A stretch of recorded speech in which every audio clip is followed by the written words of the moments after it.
শেষ পর্যন্ত 11 দলীয় জোট ভেঙেই গেল। ভাগাভাগি প্রশ্নে ইসলামী আন্দোলনের সঙ্গে সমঝোতা হলো না।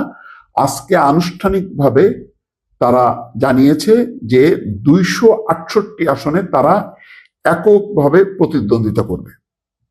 দল হিসেবে কিন্তু এটা বড় ঝুঁকি। বিএনপিও কিন্তু সমঝোতার মাধ্যমে নির্বাচনটা করছে। 15টা আসন দিলেও তো এটা সমঝোতা। আর নির্বাচনী ঐক্য বা জোট করে জামাত নির্বাচন করছে।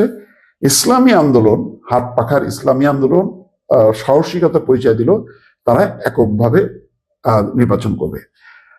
এটার যেই আগের প্রেক্ষাপট নিশ্চয়ই আপনারা জানেন যে আসন ভাগাভাগি প্রশ্নে তাদের সমঝোতা হয়নি। সম্ভবত ইসলামী আন্দোলনের অবস্থানটা ছিল এমন যে 150 আসন জামাত, 150 আসন ইসলামী আন্দোলন, তারপরে তারা সেটা কমিয়ে 120-10, তারপরে 100, তারপর সম্ভবত তারা 70-75টা আসন দাবি করেছিল। কিন্তু জামাত এই ব্যাপারে আপোষ করেনি। কারণ যদি ইসলামী আন্দোলনকে এতগুলো আসন দেয়া হয় তাহলে তাদের নিজেদের আসন সংখ্যা অনেক কমে যায়। এত কম আসন দিয়ে তারা বিএনপির সঙ্গে লড়াই করবে কিভাবে? সুতরাং এটা হয়নি। তাছাড়া অন্যান্য শরিকরাও আছে।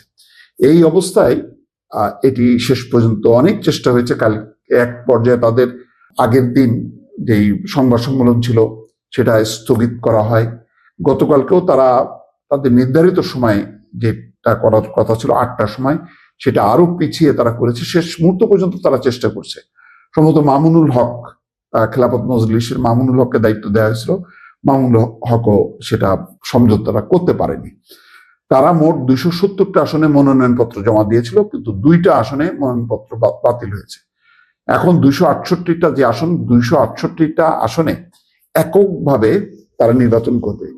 এই ক্ষেত্রে বলা যায় যে বিএনপির পরে, বিএনপি 284 বা 85টা আসন, বিএনপির পরে কিন্তু এককভাবে ইসলামী আন্দোলন করছে দুটি রাজনৈতিক দল। সেই অর্থে বিএনপি যদি প্রথম হয় তাহলে ইসলামী আন্দোলন হচ্ছে সেকেন্ড পজিশনে, এটা বলাই যায়।